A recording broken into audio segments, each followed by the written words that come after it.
नमस्कार। मैं Makardhwaj Kumar the smart classes में आपका स्वागत करते हैं। चलिए आज की क्लास मध्यकालीन भारत के इतिहास से शुरुआत करते हैं। तो मध्यकालीन भारत के इतिहास में अधिकांश जो आक्रांताएँ शासक हुए वो मुस्लिम धर्म यानी इस्लाम धर्म को मानते थे, इसलिए इस्लाम धर्म को ही सबसे पहले समझें तो ज़्यादा अच्छा समझ में आएगा। तो इस्लाम का तात्पर्य क्या होता है? तो इस्लाम का तात्पर्य विनम्रता, पवित्रता या शक्ति का प्रवेश करना। और इस्लाम धर्म के जो अनुयायी थे अर्थात इस्लाम धर्म को मानने वाले को ही मुसलमान कहा जाता है। मुसलमान दो शब्दों से मिलकर बना हुआ है, मुसल्लम प्लस ईमान, अर्थात जिसका ईमान पुख्ता हो या मुसल्लम ईमान वाले ही मुसलमान कहलाएं। उसके बाद जो इस्लाम धर्म जो है इसके प्रवर्तक या संस्थापक जो थे मोहम्मद साहब। तो मोहम्मद साहब जो है इनके बारे में थोड़ा जान लेते हैं। तो ऐसा हुआ था कि सऊदी अरब, आधुनिक सऊदी अरब में जो है मक्का नामक स्थान पर एक व्यक्ति थे जिनका नाम था अल-मुतलिब अर्थात जो मोहम्मद साहब के दादा थे। इनके दो पुत्र हुए, अब्दुल्ला, अबू तालिब। जो अब्दुल्ला थे वो मोहम्मद साहब के पिता थे। अब्दुल्ला की शादी अमीना के साथ हुआ और अमीना के गर्भ से जो है मोहम्मद साहब का जन्म हुआ था 570 ईस्वी में। मोहम्मद साहब की शादी 25 वर्ष की अवस्था में विधवा खदीजा नामक व्यक्ति से हुआ था।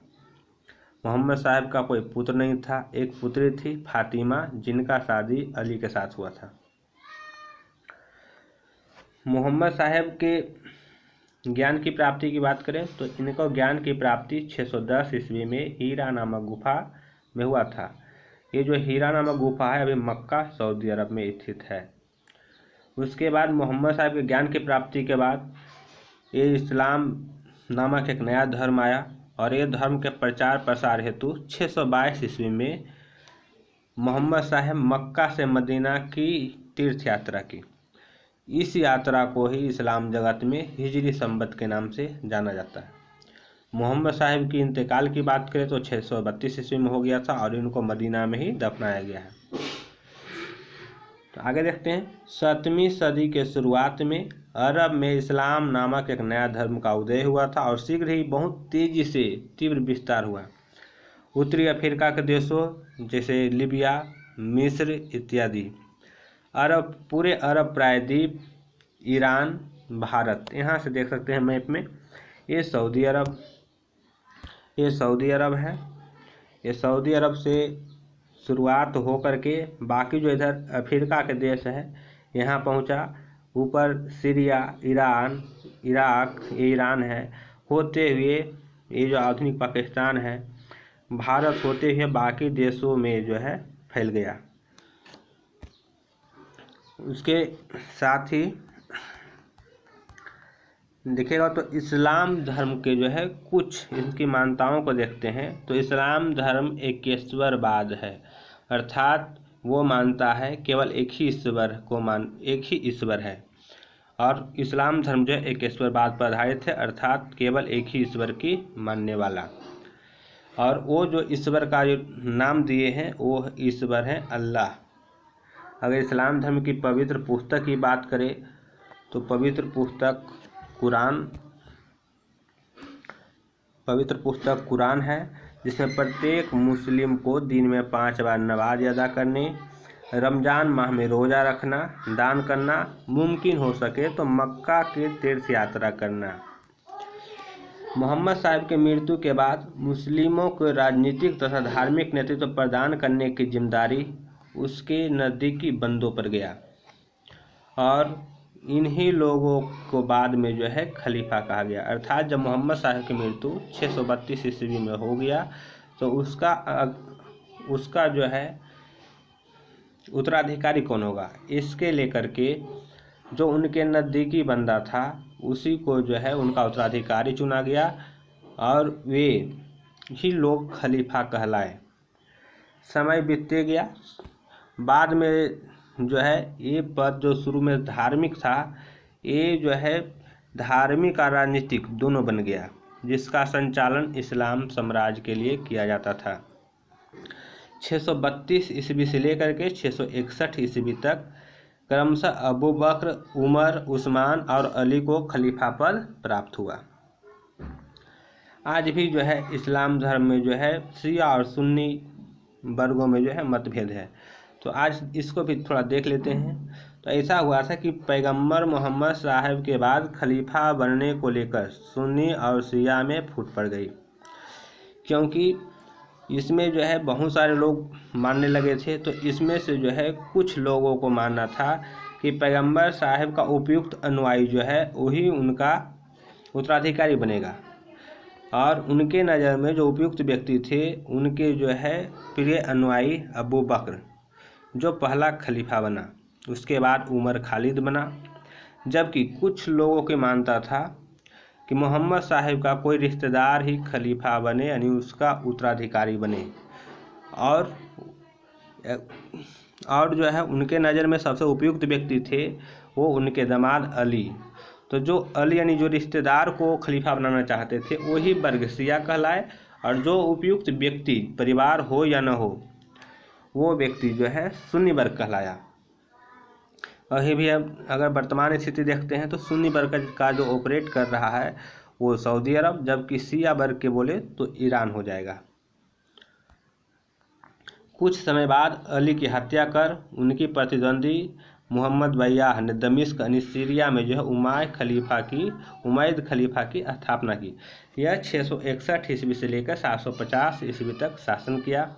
अंततः अबू बकर खलीफा जो सुन्नी वर्ग को मानता था उमैद खलीफाओं को सत्ता से हटा दिया। इसके बाद कभी शिया कभी सुन्नी ये सत्ता स्थापित होते रही, और शिया और सुन्नी में मतभेद आज भी जारी है। तो सबसे पहले यहाँ एक कहानी समझाने का मेन एक ही उद्देश्य था कि जो इस्लाम ये जो शिया सुन्नी है ये क्या है। और अब देखते हैं अरबों को भारत पर आक्रमण करने का पृष्ठभूमि क्या है, कारण क्या रहा होगा।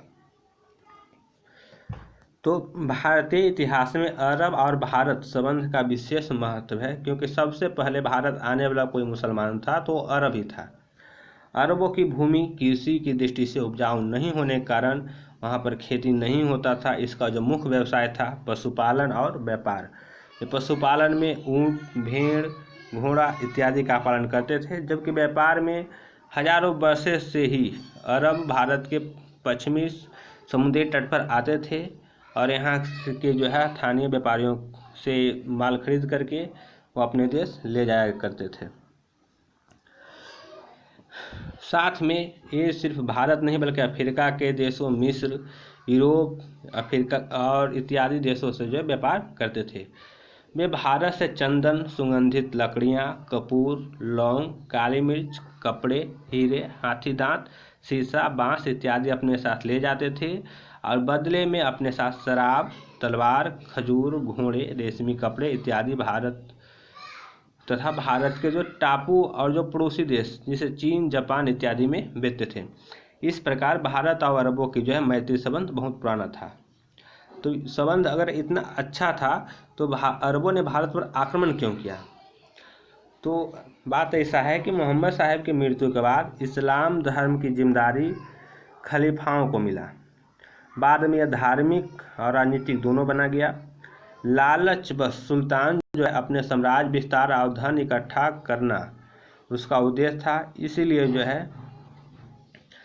इन्हीं उद्देश्यों के पूर्ति के लिए सुल्तान खलीफा से विचार विमर्श करता था और अन्य देश की सीमाओं पर अपने सेना युद्ध के लिए भेजता था। इसी क्रम में भारत जैसे संपन्न देश भी उसके नज़र में आए और अरबों का जो है आक्रमण हुआ। लेकिन शुरुआत में अगर देखें तो इसका अरबों का जो है उद्देश्य नहीं रहा था यहाँ पर राज करना, जबकि इसको धन दौलत लूटना और इस्लाम धर्म की प्रचार करना यही उद्देश्य था।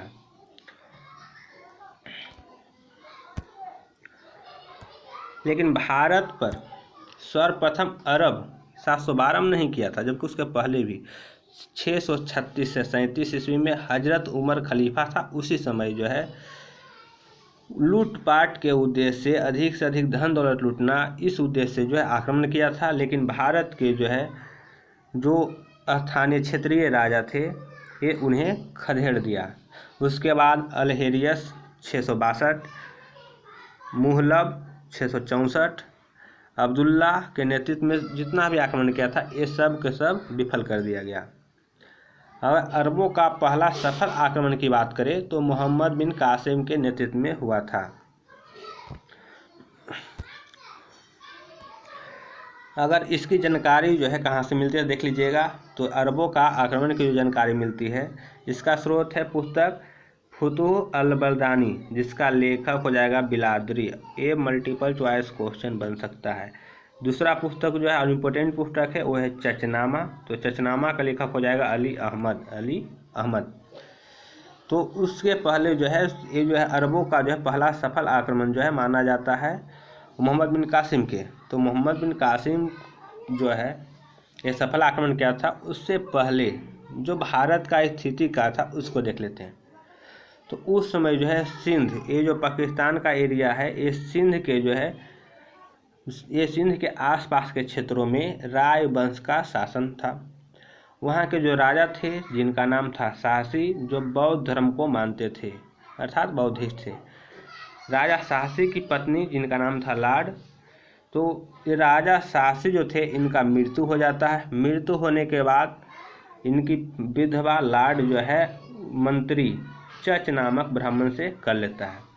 चच को कोई पुत्र नहीं था और चच का भाई चंद जिसका पुत्र दाहिर था, इसलिए चच का पुत्र नहीं था। तो चच की मृत्यु के बाद चंद का पुत्र दाहिर जो है उसका उत्तराधिकारी अर्थात सिंध का उत्तराधिकारी या राजा बना। दाहिर जो था जाति से ब्राह्मण था और कट्टर ब्राह्मण था। इसके बारे में कहा जाता है दाहिर जो है कन्नौज से ब्राह्मणों को बुलाया, वहाँ पर दान दक्षिणा दे करके बसाया भी था। जबकि बाकी जो धर्म उस समय मानने वाले थे, जो अन्य धर्म बौद्धिस्ट थे, उसके साथ जो है दुर्व्यवहार भी किया था। उसके बाद देखिएगा मोहम्मद बिन कासिम को देख लेते हैं। मोहम्मद बिन कासिम जो है मोहम्मद बिन कासिम यह एक नवजुबक अरब सेनापति था। यह इराक के सुल्तान अल हज्जाज का दामाद और भतीजा था। अगर आपसे क्वेश्चन बन जाए कि मोहम्मद बिन कासिम के बारे में कौन सी कथन सही है तो ध्यान रखिएगा इराक का जो सुल्तान था अल हज्जाज का दामाद और भतीजा था। इसे जो है खलीफा से अल हज्जाज जो था इसे जो खलीफा था उससे मान्यता प्राप्त था। खलीफा और अल हज्जाज ने श्रीलंका द्वारा भेजा गया बहुमूल्य उपहारों से भरे हुए 8 जहाज सिहल द्वीप के पास जो है सिहल द्वीप यानी श्रीलंका के पुराना नाम था, वहाँ से भेजे गए बहुमूल्य उपहारों से भरे 8 जहाज़ों को 708 ईस्वी में सिंध के देवल बंदरगाह के पास लूट लिया गया। ये लूटने वाले में जो थे मेड़, कुर्रम इत्यादि जनजाति समूह। इससे पहले थोड़ा देख लेते हैं यहाँ पर मैप में हाथ से ड्रॉ किया हुआ है।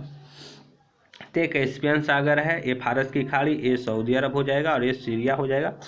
तो यहाँ पर जो है सिहल द्वीप अर्थात जो है श्रीलंका से ये उद्दासों मिलता है या बहुमूल्य उपहारों के साथ जो है 8 नावों को जो है ले करके जा रहा था सीरिया। इसी बीच जो है कराची के पास देवल बंदरगाह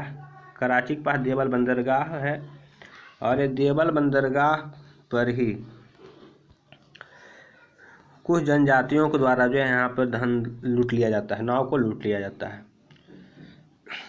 इसलिए जो खलीफा और जो वहाँ का होता है और जो सुल्तान होता है ये खफा हो जाता है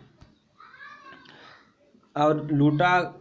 और जो क्षेत्र यानी जो देवल बंदरगाह था उस समय जो है वो क्षेत्र सिंध राज्य के अंतर्गत आता था। अर्थात वहाँ का राजा जो था राजा दाहिर से अल हज्जाज ने लूटा गया सामान पता करने और लौटाने को कहा। दाहिर ने लूट से मना कर दिया। ये बोला कि वे लोग हमारे जो है कब्जे में नहीं है या मेरे अधिकार में नहीं है। अल हज्जाज गुस्सा में आकर हमला करवा दिया। मोहम्मद बिन कासिम को देख लेते हैं। उसके बाद जो है अल हज्जाज मोहम्मद बिन कासिम, उस समय मोहम्मद बिन कासिम की उम्र मात्र 17 वर्ष था। इसी के नेतृत्व में जो है विशाल सेना भेजा था। तो सबसे पहले जो है यहाँ देख लीजिएगा ये जो है सीरिया से चल करके पूरा अपने सीरियाई सेनाओं के साथ आते हुए ये फारस की खाड़ी होते हुए यह भारत पर आक्रमण करता है। तो 711 ईस्वी में देवल बंदरगाह पर करता है, जहां पर दाहिर के भतीजे राजपूतों से मिलकर रक्षा करने का प्रयास किया लेकिन असफल रहता है और कासिम का यहाँ पर देवल बंदरगाह पर विजय हो जाता है। वहाँ पर पूरा नरसंहार करते हुए आगे बढ़ जाता है। उसके बाद न्यून वहीं पर जगह है, यहाँ पर न्यून है, देख लीजिएगा, सेहबान है, ब्राह्मणाबाद है, मुल्तान है। तो उसके बाद जो है न्यून वर्तमान का जो है ये हिस्सा पाकिस्तान के दक्षिण में पड़ता है, हैदराबाद वहाँ पर जगह है। यह बौद्ध बहुल था। दाहिर यहाँ के शासक एक पुरोहित को सौंप करके जो है अपने बेटे जयसी को ब्राह्मणाबाद में बुला लिया। अर्थात न्यून का जो शासक था उस समय जयसी था, जो कि दाहिर का पुत्र था। वह जो है वहाँ का कार्यभार एक पुरोहित को सौंप करके अपने ब्राह्मणाबाद भाग जाता है। इस प्रकार जब छोड़ कर चल जाता है तो पुरोहित कितना देर टिकेगा। इस प्रकार जो है कासिम को बिना लड़े ही न्यून मिल जाता है। उसके बाद जो है न्यून के बाद जो है सेहबान यहाँ का जो शासक मंझरा था, जो बिना युद्ध किए ही भाग जाता है। बाद में जो है शीशम ने जाटों ने कासिम की अधीनता स्वीकार कर लेता है। बाद में जाटो जो है मंझरा को पकड़कर हत्या करता है। इस प्रकार मंझरा भी कासिम का जो है कब्जा में आ गया। उसके बाद जाता है राबर। यहाँ कासिम और दाहिर के बीच में युद्ध हुआ और दाहिर यहाँ पर मारा जाता है और यहीं पर से जो है इसकी विधवा पत्नी एक रानी बाई थी जौहर कर लेती है। अर्थात जौहर मतलब होता है अग्निकुंड में आत्मदाह कर लेना। और इसका पुत्र जयसिंह अपनी विधवा माँ को छोड़ करके ब्राह्मणाबाद भाग जाती है। इसकी विधवा माँ जो थी एक रानी बाई थी और एक और ही मिलेगा, आगे देख लीजिएगा। ये ब्राह्मणाबाद देखते हैं। ब्राह्मणाबाद में यहाँ भी जो है कासिम ने आक्रमण किया और कासिम वर्सेस जयसी हुआ। यहाँ पर कासिम विजय हुआ और इस्लाम धर्म को स्वीकार कर लेता है, इसलिए छोड़ देता है। अब ब्राह्मणाबाद से दाहिर की दूसरी विधवा रानी लाडी, आपको बोले थे इसके पहले देखने के लिए, तो ब्राह्मणाबाद से जो है दाहिर की दूसरी विधवा रानी लाडी और 2 पुत्री सूर्य देवी और परिमल देवी को अपने कब्जा में ले लेता है। यहाँ कासिम ने 17 वर्ष से ऊपर के सभी लोगों को हत्या कर देती है, लगभग जो है 6000 से भी अधिक लोगों को। मुल्तान, यहाँ कासिम 713 ईस्वी में खूब लूट मार मचाया। कासिम ने जहाँ जहाँ अधिकार किया वहाँ के लोगों को इस्लाम स्वीकार करवाया था। उसने गैर मुस्लिमों पर जजिया कर, जो कि एक धार्मिक कर था, लगाया। यह आदमी के हैसियत के हिसाब से होता था, 12, 24, 48 दिरहम तक। उसके बाद ध्यान दीजिएगा कुछ नोट पॉइंट में है। जजिया कर से मुक्त जो था गैर मुस्लिमों के जजिया कर से मुक्त था ब्राह्मण, बच्चे, स्त्रियों, दिव्यांगों इत्यादि को जो है दूर रखा गया था। जजिया कर गैर मुस्लिमों पर लगाया जाता था। अगर आपसे क्वेश्चन बने भारत में सबसे पहले जजिया कर लगाया था तो मोहम्मद बिन कासिम 712 में, क्योंकि 712 में ही जो है सिंध को विजय किया था।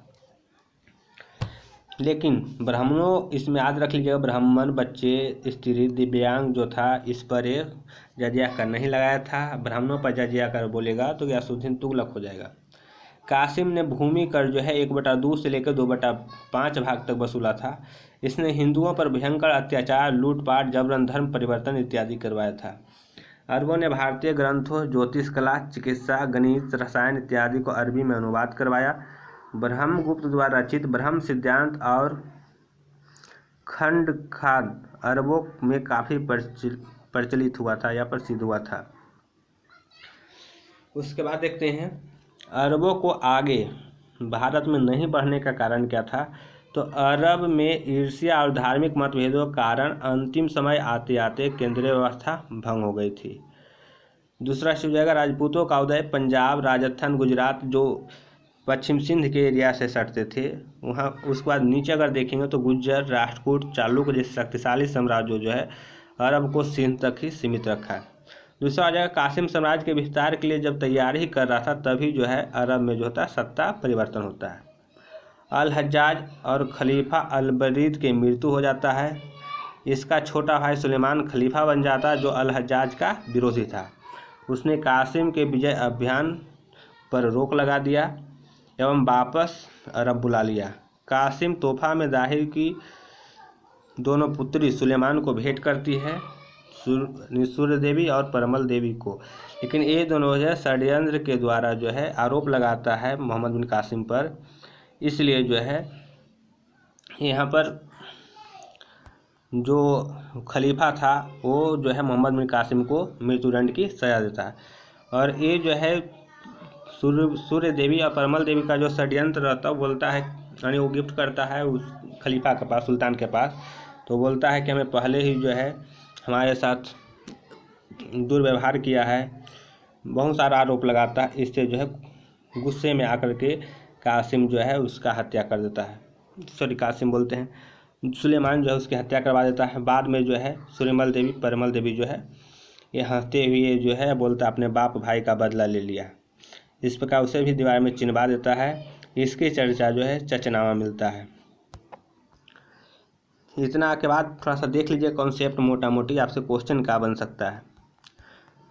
तो आपसे क्वेश्चन सिंपल सी बनेगा कि बताइएगा मोहम्मद साहब का जन्म कब हुआ, तो 570 ईस्वी में। कहाँ हुआ था, तो मक्का सऊदी अरब में। मोहम्मद साहब के पिता का नाम पूछ सकता है अब्दुल्ला, माता के नाम अमीना। उसके बाद मोहम्मद साहब की पत्नी याद रखिएगा खदीजा, 25 वर्ष की अवस्था में शादी हुआ था विधवा से। पुत्री फातिमा, दामाद अली हो जाएगा। अगर बोलेगा मोहम्मद साहब का ज्ञान की प्राप्ति कब हुआ, तो 610 ईस्वी में हीरा नामक गुफा। हिजरी संवत की शुरुआत 622 हो जाएगा। अगर मृत्यु पूछेगा तो 632 दफनाया गया था मदीना। उसके बाद आपसे क्वेश्चन बन सकता है सिंपल से, सबसे पहले जजिया कर लगाया था, तो मोहम्मद बिन कासिम 712 ईस्वी में। और ये जो है ब्राह्मणों, स्त्रियों, दिव्यांगों, बच्चों इत्यादि पर नहीं लगाया था। उसके बाद आपसे क्वेश्चन बन सकता है कि चचनामा के लेखक कौन है, अली अहमद। चचनामा के लेखक अली अहमद। भारत में सबसे पहले अरबों का आक्रमण कब हुआ था, तो याद रखिएगा सफल आक्रमण 712 मोहम्मद बिन कासिम के समय। ये जो है आज जो है ऑनलाइन क्लास शुरुआत किए हैं, हो सकता है इसमें कुछ त्रुटि हो तो उसके लिए सॉरी। और आपसे रिक्वेस्ट है, अगर आपको वीडियो अच्छा लगा है और हमें मोटिवेट करना चाहते हैं तो आप मेरे चैनल को सब्सक्राइब कर लें, जितना हो सके शेयर करें, अच्छा लगता है तो लाइक करें। धन्यवाद।